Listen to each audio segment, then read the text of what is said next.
girls, welcome back. It's been quite a minute, hasn't it? Okay, I'm done with the Alastor impressions. Welcome back, everyone. Today we're sinking our teeth into the second half of my theory about Rue, Lilith, and their stories. As we plan our descent into madness, the first thing on today's agenda is some Lilith character analysis to try and understand why she broke up with Lucifer and what it can tell us about her overall. Get your tissues, Lucy fans. Though never technically divorced, a line from Charlie in season 1 implies that her parents separated well before Lilith actually left Hell. After he and Mom split, he never really wanted to see me. We see a flashback where Lilith takes a very young Charlie out of Lucifer's arms and walks away with her, much to Lucifer's dismay. With how sweet and loving Lucifer is as a father and a husband, it may seem hard to believe that Lilith wasn't a cruel traitor who abandoned them. But before we jump to any conclusions, let's take a deeper look at their joint rulership of Hell and what it can tell us about them. We're gonna take a step back to when Lucifer and Lilith fell, and who they became because of it. It's clear that Lilith openly embraced her identity as a demon, using it as a strength, an empowerment.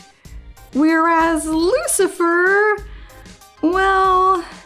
Sinners are violent psychopaths, hell-bent on causing as much pain and destruction as they can. Know what you're planning, but it won't work. I'm stuck here with all these sinners. Violence and chaos to your doorstep. Okay, you're garbage. That's why you're in hell. They are all mega gross and not a single one of them has good taste in musical theater. We're a failure in life, and you're a failure now, okay? Things didn't really go as planned for Lucifer. I mean, things didn't go as planned for Lilith either, but she did a much better job adjusting. Lucifer had some responsibilities, like meeting with the sins and, by extension, managing some hellborn affairs, but his heart may not have been in it. Lilith was the one who brought power to their kingdom, the one whose songs inspired their people, the one who thrived while Lucifer lost his ambition. To her, being demons isn't a loss.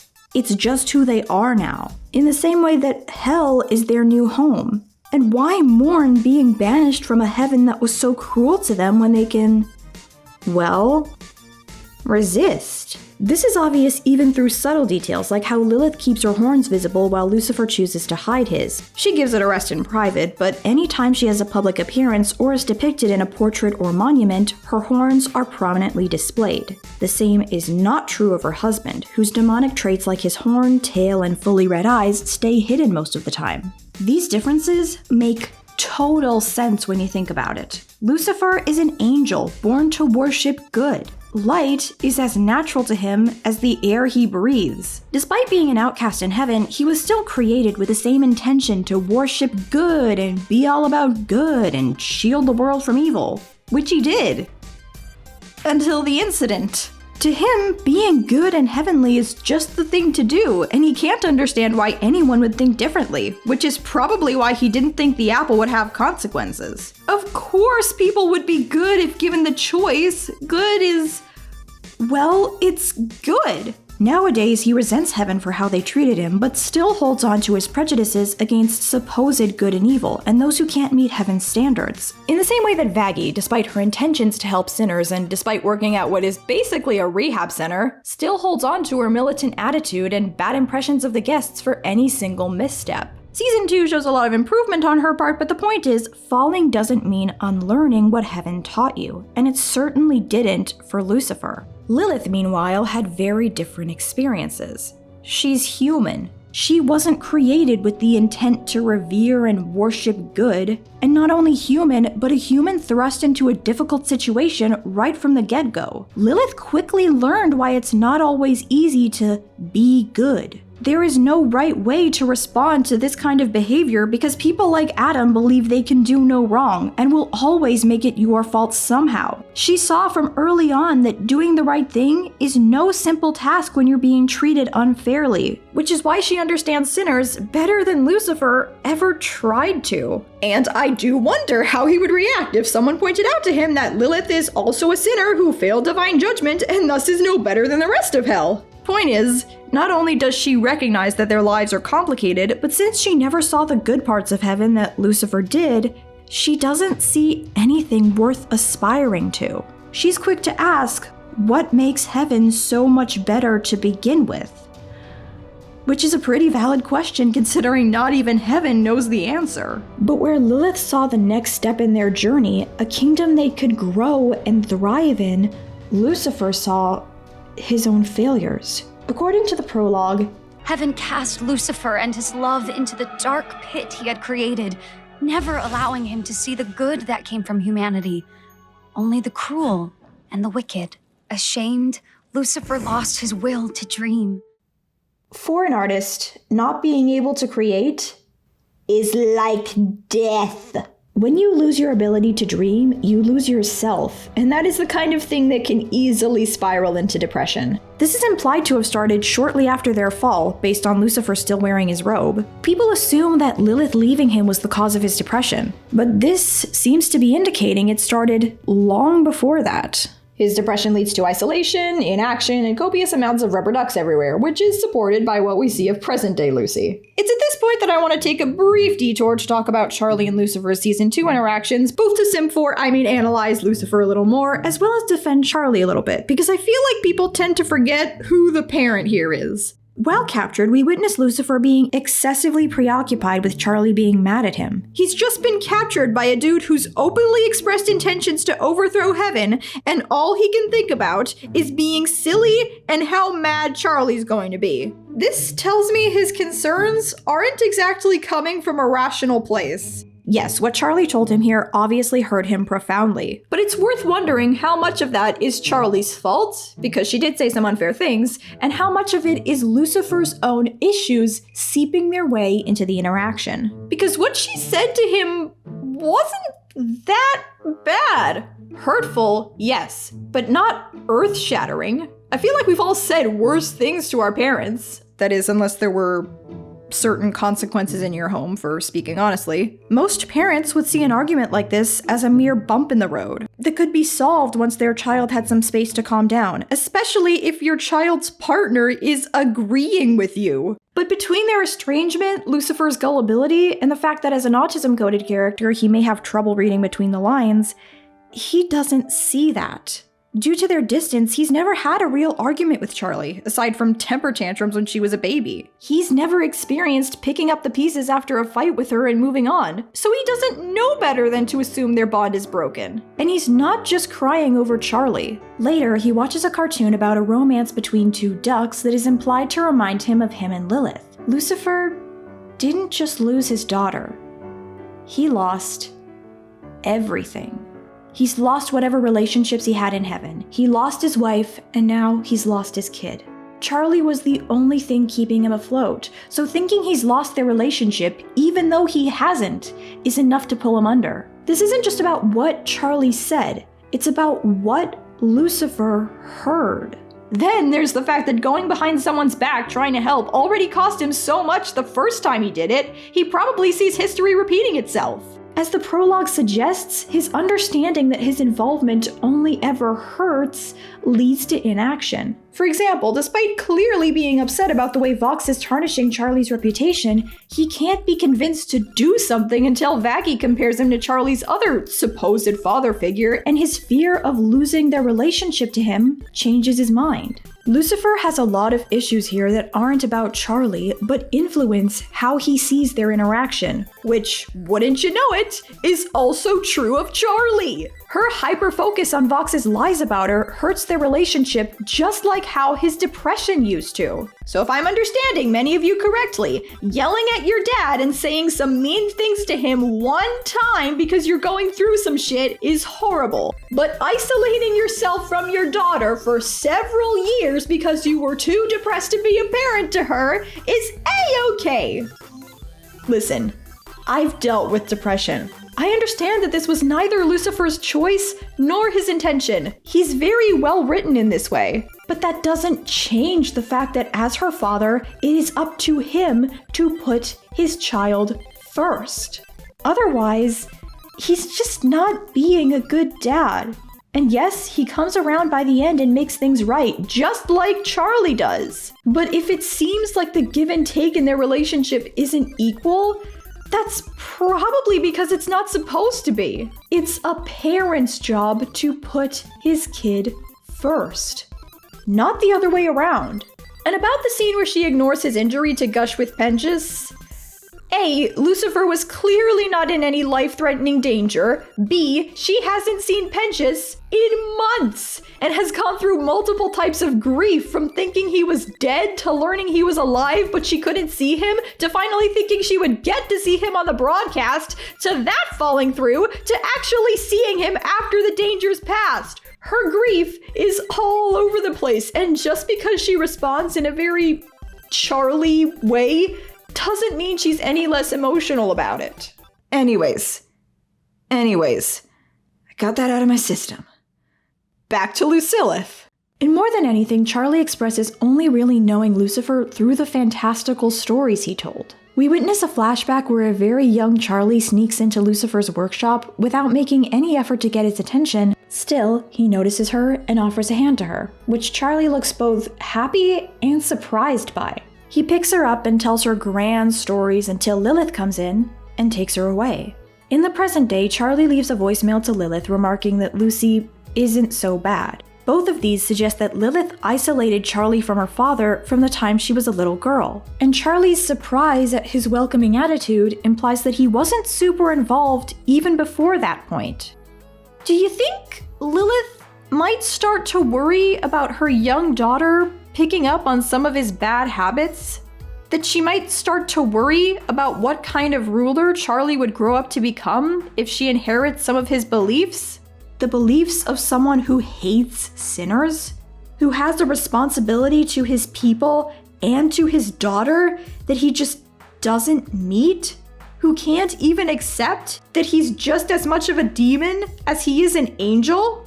How is Charlie meant to be a strong queen one day if she takes so much after dear old dad? While Lucifer taught her to dream, it seems like Lilith is the one who taught her to never give up, no matter what gets in her way. Hence how every time Charlie regains the confidence she lost, it's through song, which is Lilith's whole thing, like in Ready for This, Easy, and Hear My Hope. Now let's look at this scene from another perspective. Imagine being Lilith here. You come home from an exhausting day of dealing with sinners, being the queen they need you to be, and hoping your husband isn't in too bad of a mental state. You love him, and you know the depression isn't in his control. But this is really getting fucking tiresome. You try to be there for him, but nobody ever asks how your day was. Nobody ever asks how you're doing. You come home to see him playing with your daughter, and you're happy at first, until you see that he's telling her stories about all of his lofty dreams and ideas. You know, the ones that got you both thrown into hell. I can only imagine Lilith's thoughts here would be, how dare you? I take care of our people all day. I teach them to stay strong. I help them build lives for themselves here. I teach our daughter to love these people despite all their wrongdoings. I teach her to resist. And here you are telling her all this kumbaya shit about believing in fantastical dreams, while I'm the one who's going to have to teach her to work for those dreams? Are you fucking kidding me, Lucifer? Now do you see why she broke up with him?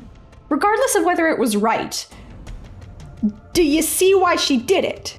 Eventually, Lilith dips out to raise Charlie as the heir their people will need and takes care of her solo. It's possible, though not guaranteed, that she never even stopped loving Lucifer, which would explain why they never technically divorced. She was simply angry and did what she believed was necessary for her daughter and her people, raising a strong ruler.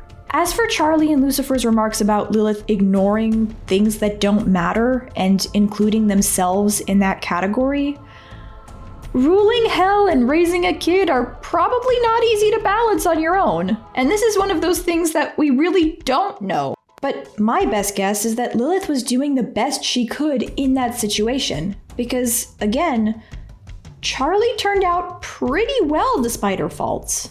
I've heard so many people say that they really hope Lilith is complicated and nuanced, that she's not another Stella. And I agree with the sentiment, though I wouldn't be so quick to discredit Stella. We know from interviews that we will see Stella's backstory in future seasons of Helluva Boss, so I'm not ready to dismiss her as a one-sided bad guy. And it wouldn't surprise me if we see Helluva Boss parallels with the Morningstar family. The shows don't inherently copy or mirror each other, but they do like to include similar ideas, sometimes with a different perspective or by changing a few things. Take Alastor and Nifty and Blitz and Luna. What if the young adult daughter figure to the cold-blooded murderer who obviously loves her didn't want to be considered his daughter?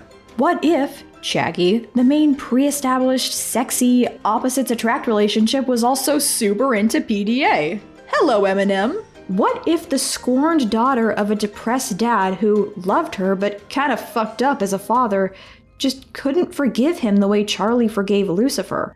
What if the toxic relationship heavily involving sex and classist systems was even messier and didn't directly feature a clear-cut line of an abuser and abusee? The parallels keep popping up. A fitting addition to this would be, what if the mother who isolated her daughter from her father, say that 10 times fast, truly loved her and did it not out of cruelty or control, but necessity?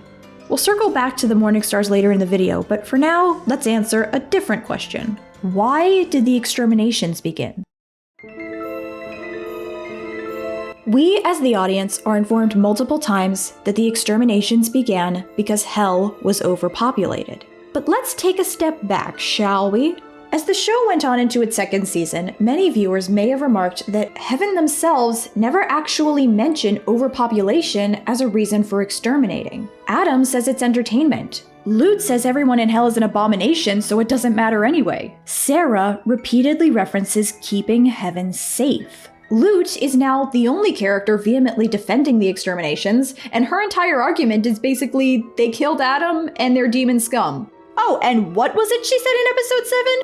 The threat Adam warned you about is greater than ever. For those of you in the cheap seats, she said the threat Adam warned about is greater than ever, in response to Vox's Zoom call threat, strongly indicating that the exterminations were Adam's idea. Post-season 1, most people would agree that Sarah was behind it. That is how the prologue made things look. However, while Sarah clearly had to agree to the exterminations, which I think is what's being shown here, the way she talks about them makes her seem like a passive observer. Agreed allowing it. She even resists calling them exterminations, simply referring to them as the Exorcist's yearly activities. Now yes, this was because of her guilt causing her to distance herself from them, but even when acknowledging how fucked up it was, Sarah sings, "How could I trust in a justice so cruel and depraved?" implying that she trusted in what someone else suggested rather than coming to her own conclusions, which is in line with how the speaker describes her arc this season as speaking with her own voice. Because of Lute's line, Adam's complete control over the exorcists, making them all women, training them however he sees fit,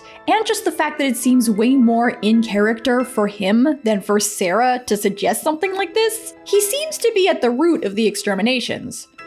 No pun intended. And if we go back to Lute's line regarding warning of a threat, supposedly a threat about some kind of uprising from sinners, things start to fall into place. In a backwards kind of way, the exterminations were about overpopulation, but not the kind where there are too many people and not enough resources. Rather, the kind where there are enough people that united and under the right circumstances, they could pose a threat to heaven. Which makes sense at the end of the day, because if this were really just a hell problem, heaven has no reason to even be getting involved. This has nothing to do with them. Earth has major problems. Global warming? No, wait, that's Earth's problem. And they know it, but they only ever get involved on a minor scale, like through the cherubs. Now that I think about it, even hell primarily references extermination in the context of controlling an uprising. Remember how the storybook described it? And as the numbers of hell grew, so did its power. Threatened by this, heaven made a truly heartless decision. As the numbers of hell grew, so did its power, which caused heaven to begin the exterminations. Numbers and power are referenced equally here as reasons for exterminating. It's not about there being too many people. It's about the fact that numbers means power means a potential threat. In Hell is Forever, Charlie says that Hell's population is out of control, and while her drawing clearly indicates that she is referring to too many people and not enough space for them, I do wonder where she picked up on that particular phrasing. The only time overpopulation is mentioned in Season 2 is in Vox Populi. When Vox sings, they say Hell's too populated, that's why they exterminate. We got the numbers, we got the thunder, let's annex their real estate. Vox is basically admitting that minus the, minor technical difficulty that sinners can't actually get up there, they have the numbers and motives for an uprising. And in the very next song, Sarah admits that she allowed the exterminations to prevent an uprising, and Vox remarks on this admission. You did it to keep us down. It seems like the only character who truly bought that the exterminations were about overpopulation in the traditional sense was the most notably naive and optimistic one of the bunch. In Season 1, when trying to defend the exterminations to Emily, Sarah tells her that the sinners were uprising. In Season 2, after some powerful introspection, she admits that the exterminations were based on mistaken conceit, and that she was allowing fear to control her decisions. She all but came out and said there was never an uprising, at least not a violent one. Her fear just led her to believe there was. The show never clarifies if Vox was right about Lilith or what she wanted, but given the choice to either trust Vox or trust Charlie, I am trusting Charlie every time. Because Vox doesn't even care if he was right about Lilith. He was just using her reputation. As John Oliver once wisely said about someone completely different, I'm not even sure he knows he's lying. I think he just doesn't care about what the truth is. When you put all this together, it seems pretty clear that Adam started the exterminations and used the threat of Hell's potential uprising to get Sarah on board. But why though? Well, it is only in character for Adam to be a spiteful little bitch, so here's how I imagine it going down. After several thousand years in heaven, Adam's life, or afterlife, is stagnant. Boring. He spends his days performing rock gigs, eating ribs, swearing his ass off, and sleeping with women he can't remember the names of the next day. It's awesome. But so routine. It's the same thing day in and day out, and the new arrivals coming up from Earth are lame too, always talking about equality and mutual respect and boring stuff like that. After one particularly annoying day, maybe he's tired or irritated or some chick didn't want to sleep with him, he finds himself thinking, you know who's probably having a really shitty time right now? You know who's probably feeling really stupid for leaving me? Ha! That crazy bitch is probably crying out in pain, burning in hell with her dumb little angel twink. And just like that, he's conjuring up an orb to see what Lilith is up to, just like he did in Welcome to Heaven. We already know this is something he would do, as he implies spying on Charlie and Vaggie earlier in the episode. Hot as fuck, though. But when he takes a look down at hell to see how terrible Lilith's life must have turned out, he doesn't quite see what he was expecting. Like him, Lilith has a successful musical career, but her music is more than just fun to listen to. Her songs are felt in the minds and souls of those around her. They inspire and uplift her people, making them feel strong and powerful. Worse yet, she has a loving spouse and a good relationship with her child. Adam can't even remember the last time he spoke to Abel, and God knows Lilith squandered his chances at having a good marriage. Twice. Now, what do you think Adam does next? Does he start to really think about how his actions might have hurt those around him? Does he start to wonder how he would feel if he was treated the way he treats others? Does he accept that his ex has some form of success and it doesn't affect him at all? Of course not! By the next day, he's ranting to Abel or Sarah or anyone who will listen about how unfair this is, how she was supposed to be punished. That was the point of sending her down there. How she was supposed to suffer for leaving him and not accepting her place, and instead she's thrived. how the stupid rule-breaking angel got the woman who was supposed to be his. No, he's not insecure, but how could she prefer hell to a life with him? And no, he's not jealous of what she has, but she's so unworthy of that kind of success, of love, of a child. It's so fucking stupid. And she's over there singing, "Be strong and resist," like anyone in heaven would want to.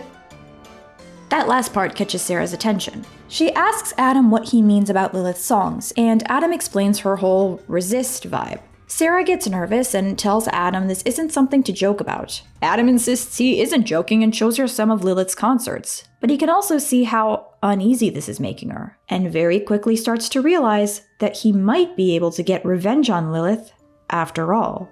And if you're thinking Adam isn't smart enough for that, well, he was smart enough to blackmail Vaggie with threats of exposing her past, so. Besides, he wouldn't need to be smart. He would just need to prey on existing prejudices. There's already widespread fear about Lucifer in heaven. I wouldn't put it past Adam to do something like this maliciously, but I honestly think it's equally possible that it was an accident. Like, he just ranted to Sarah way too much, to the point that he was saying things that just weren't true in his anger. And without the full context, Sarah gets a little too jumpy and decides they have to do something about this. Adam suggests extermination, and with no better ideas and fear now running through her, Sarah agrees. I've seen a number of complaints that Adam isn't well written because his only reason for exterminating was his own enjoyment. I don't really agree with that. I think he's more of someone who just never learned consequences and never had his selfish behavior corrected. Being an arrogant piece of shit doesn't make him badly written.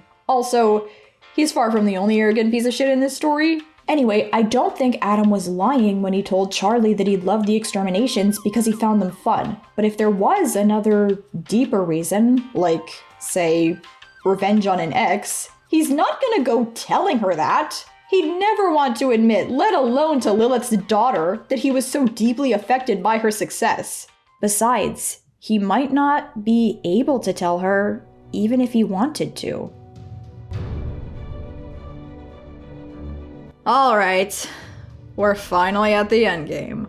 Why did Lilith leave hell? A lot of you may have seen it coming by now, but here we go. This is actually kind of simple. At some point after Lucifer and Lilith's breakup, Heaven calls a meeting. Despite Lucy's dormancy in public life, they insisted serious and request the presence of both Hell's rulers. We know the exterminations started at the same time Lilith disappeared, and we learned back in Overture that Hellborns have an exemption because of Lucifer, with Lute implying in this same line that without this restriction, the exorcists would have already gone after Charlie. The only reason you're still here is because Daddy gave you and your Hellborn kind a pardon from an exorcist blade. But we never learned what Heaven got in return for agreeing to this limitation. I mean, sure, Lucifer can't get involved, but that's a pretty small price to pay on its own. Heaven would not accept such a small concession in exchange for leaving such a large population untouched. Not if they have the power to take so much more. With Charlie safe, Lou doesn't have a reason to get involved anyway.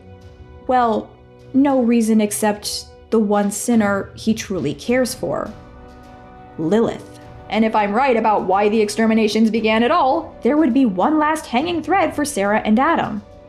Also Lilith.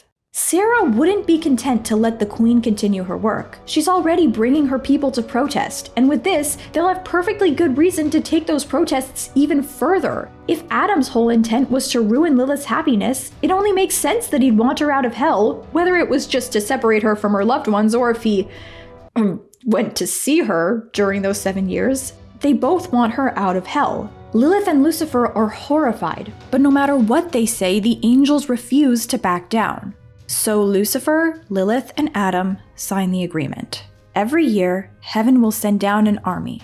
In exchange for the safety of the Hellborns, including Charlie, Lilith will live in solitude in Heaven, and Sarah allows her to live comfortably since she sees no reason to add insult to injury. This includes cutting off all contact with Hell, so she can't cause a rebellion from a distance when people find out where she is. For the same reason, Lucifer can't tell anyone where Lilith is or why, not even Charlie, and he cannot get involved in the exterminations. Quite the complicated explanation on paper, but I think it makes the most sense with the information we have.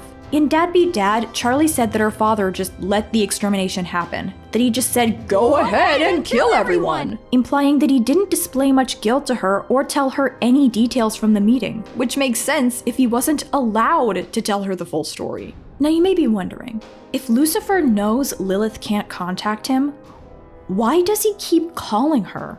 Why does she have 687 missed calls from him on her phone, along with dozens of texts? Well, now we're getting into the nitty-gritty details, the kind of loophole that writers can easily close with just about anything, so we kind of have to guess a little bit. But I think it's perfectly believable that the angels made Lucifer leave the room for part of the meeting, and he never got the full story.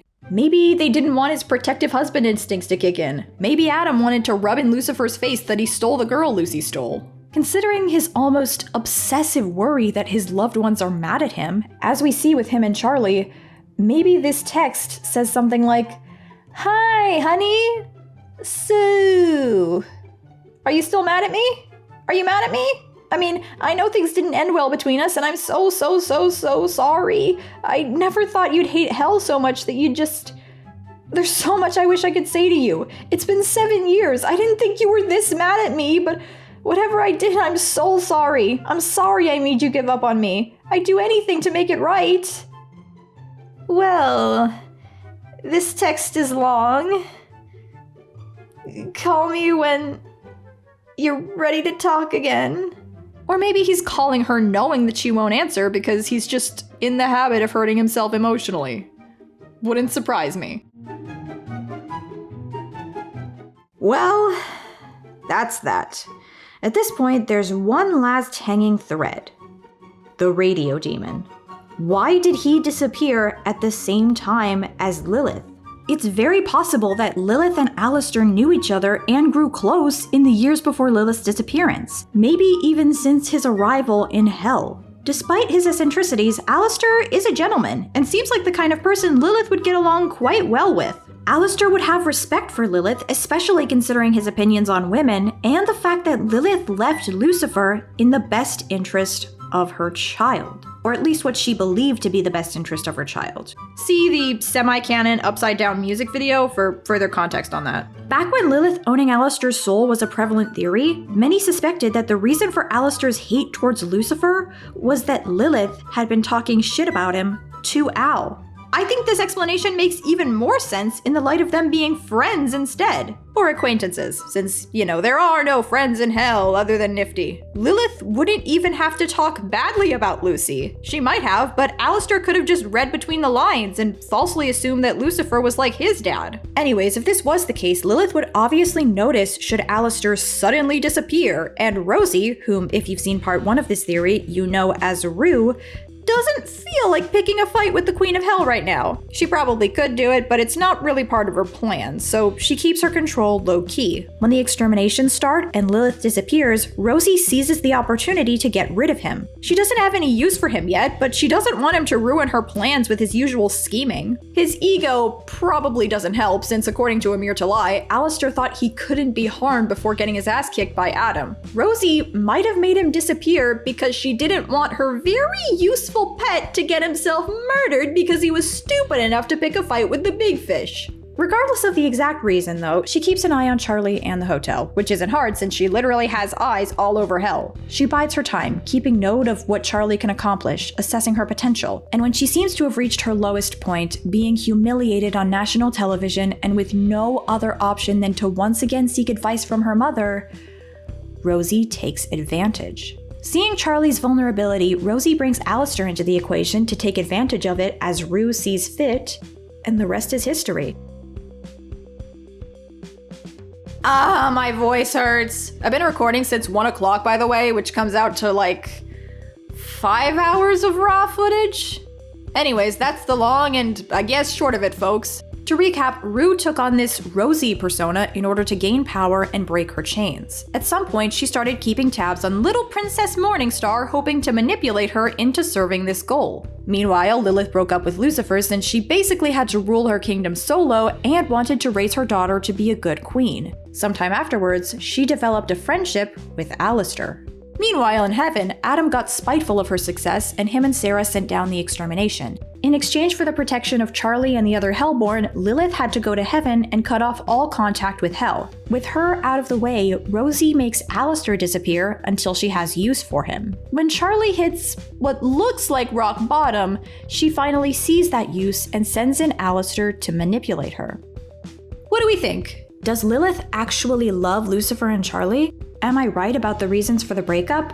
Why did the extermination start, and how did they lead to her stay in heaven? How does Alastor fit in?